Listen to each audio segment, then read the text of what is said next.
Hello friends, welcome to my YouTube channel real horror stories. दोस्तों, ये बात उन दिनों की है जब मैं 7 साल का था। यहाँ मैं बताना चाहता हूँ कि मेरा परिवार में हम 5 मेंबर हैं। पापा, मम्मी, मैं और मेरा छोटा भाई कौशल और आयुष। हुआ ये कि मेरे पापा ने एक संडे को प्लान किया कि मेरी फैमिली नरसिंहगढ़ घूमने जाएंगे। पूरी फैमिली बहुत एक्साइटेड थी, मैं और मेरा छोटा भाई खासकर। बात 1992 की है। तब ज़्यादातर घरों में कार नहीं हुआ करती थी, तो हम सब को बस से ही जाना था। यहाँ मैं बताना चाहता हूँ कि मेरी कॉलोनी से बस स्टैंड जाने के रास्ते में बीच में एक रेलवे क्रॉसिंग पड़ता है। वहाँ दिन में तो आवाजाही रहती थी, मगर रात बहुत सुनसान रहती थी। रात को वहाँ कई तरह के अपराध हुआ करते थे, लूटपाट और भी कई तरह के अपराध। संडे को जब हम सुबह घर से बस स्टैंड जाने को निकले तो रेलवे क्रॉसिंग पर भीड़ लगी हुई थी। हमारा भी ध्यान वहाँ गया। हमारे माता पिता ने किसी से पूछा कि क्या हुआ, तो पता चला कि रात में किसी की हत्या करके वहाँ फेंक दी गई है। हम बच्चों को भी अब पता चल चुका था कि वहाँ कोई लाश पड़ी है। मेरे माता पिता ने सबको कहा कि जल्दी चलो, वरना बस निकल जाएगी और कोई भी पीछे पलट के मत देखना। मगर मेरा छोटा भाई कौशल बार बार पीछे देख रहा था। यह देख के मैंने शिकायत की पापा से कि पापा देखो, ये बार बार पीछे देख रहा है। तो पापा ने उससे डांटा और कहा, जल्दी चलो यहाँ से, वरना बस निकल जाएगी, हम लेट हो जाएंगे। दिन भर हमने वहाँ बहुत एंजॉय किया। रात को जब हम वापस आए तो कौशल की तबीयत खराब हो गई। माता पिता ने सोचा कि तबीयत खराब हो गई शायद थकान के कारण। दोस्तों, कौशल की तबीयत अब दिन ब दिन बिगड़ने लगी। वो अब नींद से उठकर चिल्लाने लगा कि सपने में उसे कोई मारने आ रहा है। रात तो रात, दिन में भी उसे कोई नजर आने लगा था, जो घर में और किसी को नहीं दिखता। मेरा सारा परिवार परेशान हो गया था। 5 साल के बच्चे को आखिर क्या हो गया, सब इसीलिए परेशान थे। वो बीमार रहता और डर से कभी भी चिल्लाने लगता। डॉक्टर की दवाइयों का कोई असर नहीं हो रहा था। कई दिनों तक परेशान रहने के बाद पड़ोस में एक बुजुर्ग महिला ने मेरी माता जी को बताया कि शायद ये परेशानी का कारण डॉक्टर के पास नहीं। उन्होंने एक बाबा के बारे में बताया कि कौशल को उन्हें दिखाओ। मेरे पापा हनुमान जी के भक्त हैं। उन्हें जब यह पता चला तो वो कौशल को उन बाबा के पास लेकर गए। बाबा ने कौशल को देखा और कुछ भभूत खाने को दी, मंत्रों का उच्चारण किया और एक कुछ पानी पीने को दिया। यही सब बाबा ने कौशल को 1 महीने करने के लिए कहा। धीरे धीरे कौशल की तबीयत ठीक होने लगी। 1 महीने बाद बाबा ने बताया कि कौशल ने जब पीछे मुड़कर उस लाश को देखा था तो उस आदमी की आत्मा कौशल के पीछे लग गई थी। क्योंकि उसकी हत्या हुई थी, इसलिए उसकी आत्मा बहुत गुस्से में थी और कौशल को परेशान कर रही थी। बाबा ने उसकी आत्मा की शांति के लिए हवन किया तो वो आत्मा शांत हो गई और कौशल को परेशान करना बंद कर दिया। इसके बाद कौशल को कभी ये सब परेशानी नहीं हुई। तो दोस्तों, ये थी मेरे परिवार के साथ घटी एक सच्ची घटना। तो दोस्तों, बढ़ते हैं हमारी दूसरी घटना की ओर। दोस्तों, आज जो मैं सच्ची घटना आपको बताने जा रहा हूँ वो अनिल कुमार पांडे जी की है। तो आगे आप सुनिए अनिल कुमार पांडे जी की ज़ुबानी। दोस्तों, मेरा नाम अनिल कुमार पांडे है। मैं मैहर के पास एक गांव वडेरा का रहने वाला हूँ। मेरे परिवार में मेरी एक बेटी, बेटा और मेरी धर्मपत्नी है। दोस्तों, बात 2016 की है जब मैं अपनी बुआ की बेटी शादी में जाना था। दोस्तों, मैं अपनी बुआ की बेटी की शादी में अपने ही बड़ी बुआ के बेटे धर्मू के साथ शाम 7:30 बजे निकला। हमें लगभग 100 किलोमीटर जाना था। रास्ते में एक बदनपुर घाटी है जो कि कई तरह की घटना के लिए काफ़ी प्रसिद्ध है। रात में उस रास्ते से लोग आना जाना पसंद नहीं करते। हम 7 बजे शादी के लिए निकले। शादी में खूब एंजॉय किया, लेकिन रास्ते में वापस आने से पहले हमें काफ़ी देर हो चुकी थी। लगभग 11:30 बज चुका था रात का। परिवार ने मना किया कि आज रात मत जाओ। साथ में मेरी बड़ी बुआ का बेटा धर्मू ने भी कहा कि भाई आज यहीं रुक जाते हैं रात को। मगर मैंने परिवार को और धर्मू को समझाया कि भाई घर पर तेरी भाभी और बच्चे अकेले हैं, रात भर अकेले रहेंगे, परेशान रहेंगे, हम अभी निकलते हैं। दोस्तों, तो फिर फाइनल हुआ कि मैं और धर्मू रात को मैहर से होते हुए अपने गांव बडेरा जाएंगे। यह सब बात करने में और निष्कर्ष निकालने में कि हमें रात में ही चलना चाहिए लगभग 11:30 से 12 बज चुका था। दोस्तों, 12 बजे हम वहाँ से अपने गांव बडेरा के लिए निकले। मैहर आते आते ही धर्मू ने फिर कहा, भैया यहीं कहीं लॉज या होटल में रुक जाते हैं, मुझे कुछ अनहोनी होने का अंदेशा हो रहा है। मगर मैंने उसे समझाया, भाई बच्चे भाभी सब तेरे अकेले हैं, अभी ही चलना चाहिए। मैंने उसे मनाया और फाइनली फिर हम मैहर से आगे बढ़े। जैसे ही हम मदनपुर घाटी पर पहुँचे, दोस्तों वहाँ एक पीपल के पेड़ के नीचे से क्रॉस होते टाइम अचानक मेरी तबीयत बिगड़ गई। मुझसे गाड़ी चलाते नहीं बन रहा था, मेरे सीने में दर्द हो रहा था। मैंने गाड़ी रोकी सुनसान रास्ते पर और वहीं लेट गया ज़मीन पर। लगभग 15 मिनट लेटे रहने के बाद मुझे थोड़ा ठीक महसूस होने लगा। दोस्तों, जैसे तैसे मैंने खुद को संभाला और घर के लिए गाड़ी लेकर वापस निकला। थोड़ी आगे चलते ही मुझे ऐसा लगा जैसे कोई मेरी गाड़ी को पीछे से खींच रहा है। मैंने काफ़ी रेस दिया, स्पीड बढ़ाई, मगर फिर भी गाड़ी ऐसा लग रहा था जैसे कोई पीछे से खींच रहा है। अचानक मेरा फिर बैलेंस बिगड़ा। गाड़ी, मैं और मेरा छोटा भाई तीनों सड़क पर गिर गए। मुझे काफ़ी चोटें आई, मेरी गाड़ी भी डैमेज हो गई। नसीब से धर्मू को ज़्यादा चोट नहीं आई। दोस्तों, मैंने गाड़ी को फिर उठाया और लगभग 100 की स्पीड में गाड़ी दौड़ाकर मैं उस मदनपुर घाटी को पार किया। अब लगभग रात के 1:30 बज चुके थे जब मैं अपने घर पहुंचा। जैसे ही मैं अपने घर पहुंचा, गाड़ी को मैंने जल्दी अपने घर में डाला। जैसे ही गेट बंद करने के लिए पलटा तो मैंने पीछे देखा।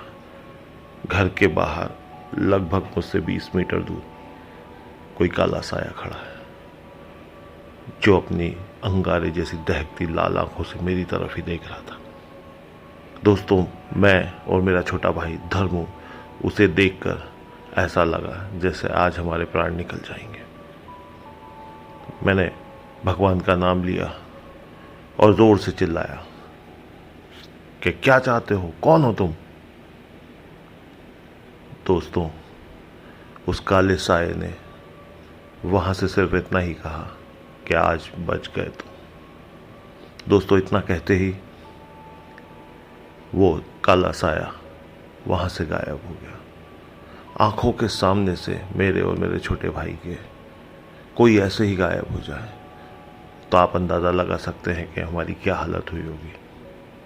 दोस्तों, मेरा छोटा भाई धर्मू वहीं बेहोश हो गया। जब मेरी वाइफ ने आवाज़ें सुनी कि कुछ चल रहा है तो वो बाहर निकल के आई। मैंने उसको तुरंत अंदर जाने को कहा। छोटे भाई को उठाकर मैं भी तुरंत अंदर पहुंचा। अंदर जाकर मैंने मेरे छोटे भाई को पानी पिलाया, उस पर पानी डाला। मेरी वाइफ जोर जोर से चिल्ला कर पूछ रही थी, क्या हुआ इन्हें, क्या हो गया, रास्ते में कोई दुर्घटना हो गई है क्या। अब मैं उसको क्या बताता। अगर मैं उसे ये बताता तो मेरी वाइफ, मेरे बच्चे सब बहुत घबरा जाते हैं, जो कि मैं नहीं चाहता था। धर्मू जैसे ही उठा वो चिल्लाने लगा कि भैया भैया वो क्या था, भैया वो क्या था, भैया भैया हम बच तो जाएंगे ना। मैंने उसे समझाया, धर्मू शांत रहे भाई, तेरी भाभी और बच्चे भी डर जाएंगे। तो दोस्तों, धर्मू ने अपने आप को संभाला। वो रात हमने भगवान का नाम ले लेकर काटी और फिर हमने डिसाइड किया कि रात को फिर कभी उस रास्ते से नहीं गुजरेंगे। तो दोस्तों, ये थी हमारी दूसरी घटना। आइए बढ़ते हैं हमारी तीसरी घटना की ओर, जो कि काफ़ी डरावनी है। दोस्तों, ये घटना पूरी ज़रूर सुने। जब उस भयानक रात को मेरे दादाजी का सामना एक प्रेत से हुआ था, घटना सुनकर आपकी रूह कांप जाएगी। दोस्तों, यह घटना मेरे दादाजी के साथ घटी थी। मेरे दादाजी उत्तर प्रदेश के एक गांव में रहते थे। बात 1960 की है, जब मेरे दादाजी 16-17 साल के रहे होंगे। गांव में रात को रोशनी के लिए सिर्फ लालटेन, दिया या मशाल वगैरह का उपयोग ही किया करते थे। वह बताते हैं कि उनके पिताजी का एक फलों का बाग था, गांव से थोड़ा सा बाहर। बगीचे में एक मंदिर भी बना हुआ था, हनुमान जी का। दोस्तों, बगीचे के खत्म होते ही एक शमशान था और उसके बाद घना जंगल शुरू हो जाता था। अब घटना पर आते हैं।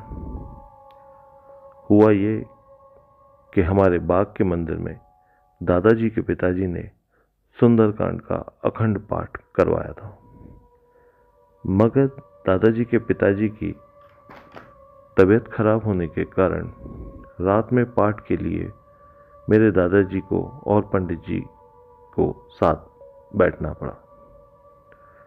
पंडित जी काफ़ी बुजुर्ग थे, तो रात करीब 2:30 बजे वह आराम करने लेट गए और आगे का पाठ मेरे दादाजी करने लगे।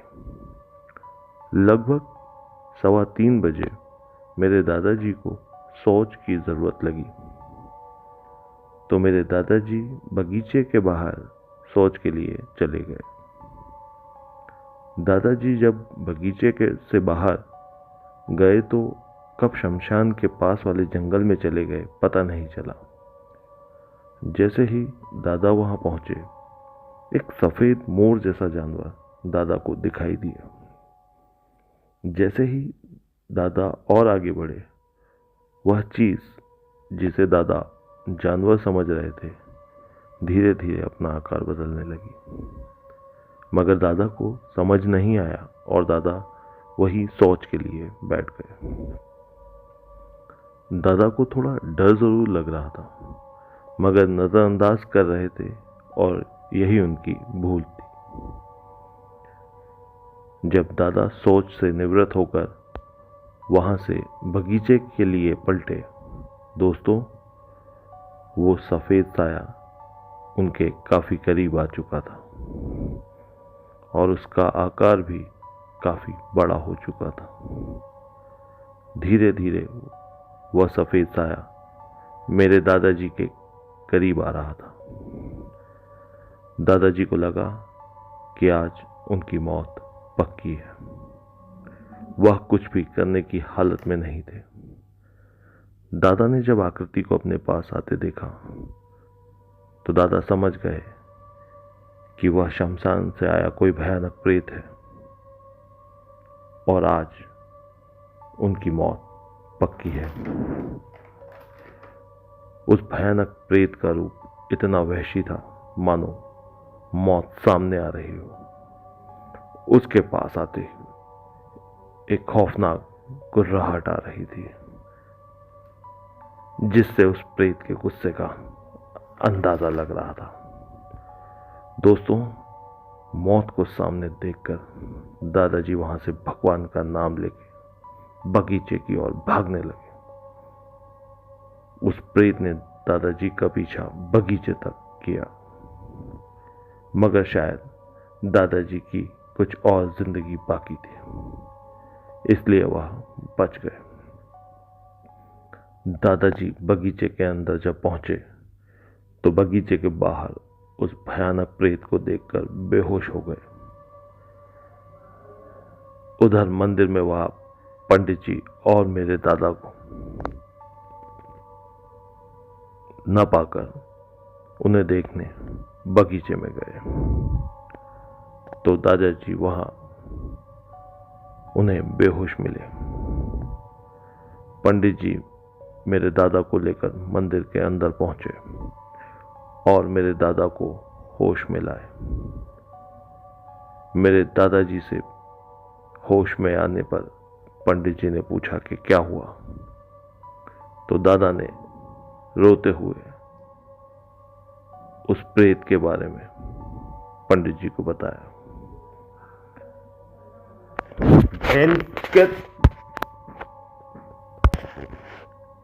इधर मंदिर में वह पंडित जी मेरे दादा को न पाकर उन्हें देखने बगीचे में गए तो दादाजी वहां उन्हें बेहोश मिले।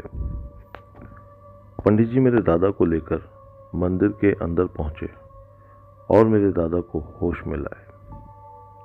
मेरे दादाजी से जब उन्होंने पूछा कि क्या हुआ, तो मेरे दादा ने रोते हुए उन्हें उस प्रेत के बारे में बताया। दादाजी की हालत बहुत खराब थी, वह डरे हुए थे।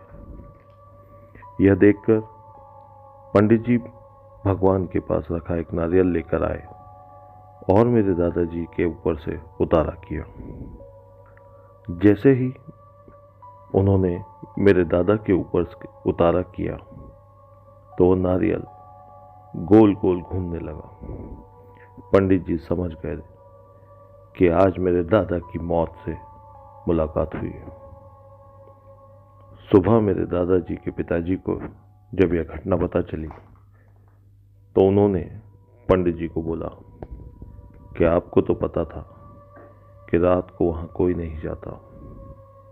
बगीचे के बाहर की ओर उस जंगल की तरफ किसी को भी जाने की मनाही थी। जिसका भी सामना उस भयानक प्रेत से आज तक हुआ है वह कभी जिंदा नहीं बचा।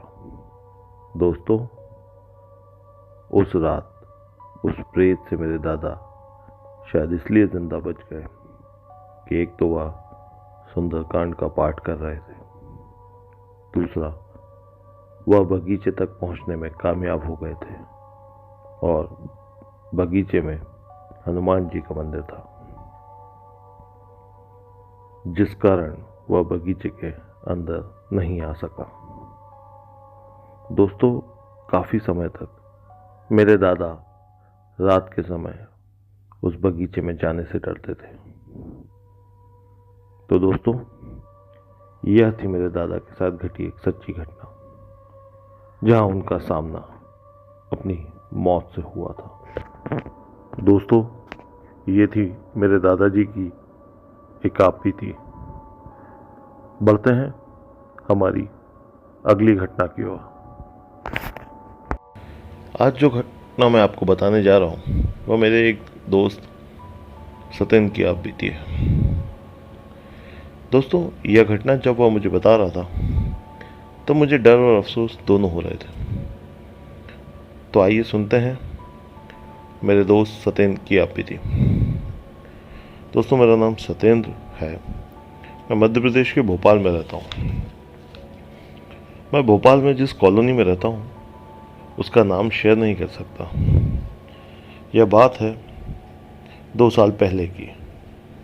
मैं जिस कॉलोनी में रहता हूँ, मेरे घर के पास वाले घर में एक परिवार रहता था।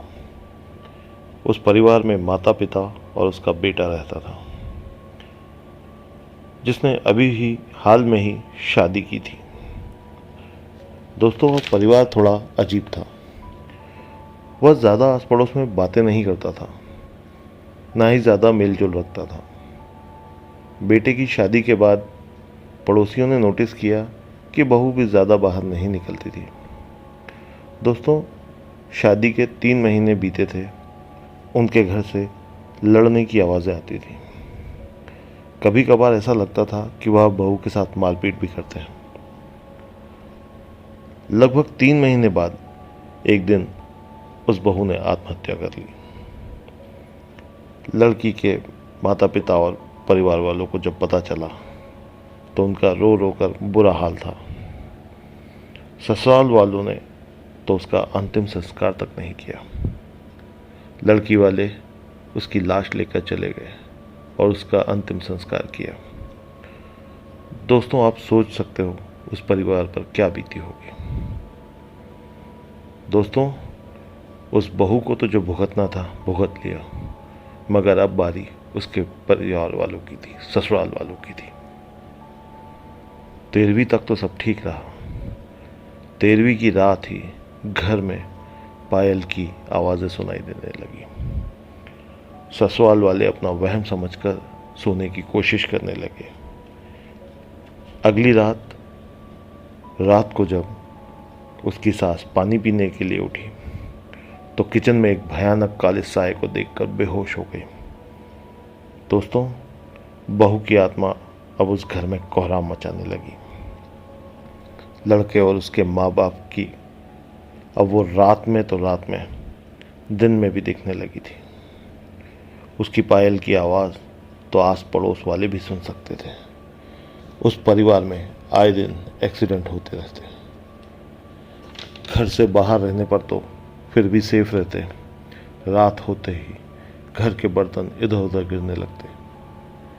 कई बार कॉलोनी के गार्ड्स ने भी उस लड़की की आत्मा को उस घर की छत पर देखा। कई कॉलोनी वालों ने भी उस आत्मा को रात को उस घर की छत पर देखा था। दोस्तों, सास ससुर और लड़के की वो हालत हो गई कि जीना मुश्किल हो गया। परेशान होकर रात होते ही घर में चीखने की डरावनी आवाज़ें आने लगती। उन लोगों ने थक हार कर काफ़ी पूजा करवाई घर में, मगर कोई उस आत्मा के साए को दूर नहीं कर सका। फाइनली उन लोगों को वो घर छोड़कर जाना पड़ा। वो घर आज भी ऐसा ही खाली पड़ा है। उन लोगों ने घर बेचने की काफ़ी कोशिश की, मगर वह बिका नहीं। दोस्तों, आज भी वह आत्मा रात को कभी कभी रात को छत पर घूमती नजर आ जाती है। देर रात कॉलोनी के गार्ड्स भी उस घर के पास नहीं जाते। डर से हम भी अपने घर को सेल करने का प्रयास कर रहे हैं। मगर दोस्तों, मुझे उस आत्मा से डर तो लगता है, मगर उसके लिए काफ़ी अफसोस भी होता है। तो दोस्तों, यह थी सत्येंद्र का एक डरावना अनुभव। ऐसी ही और सच्ची डरावनी घटना सुनने के लिए मेरे चैनल को लाइक सब्सक्राइब ज़रूर कर लें, ताकि आपको सबसे पहले अपडेट मिल सके। मिलते हैं एक और डरावनी घटना के साथ। तब तक के लिए टेक केयर।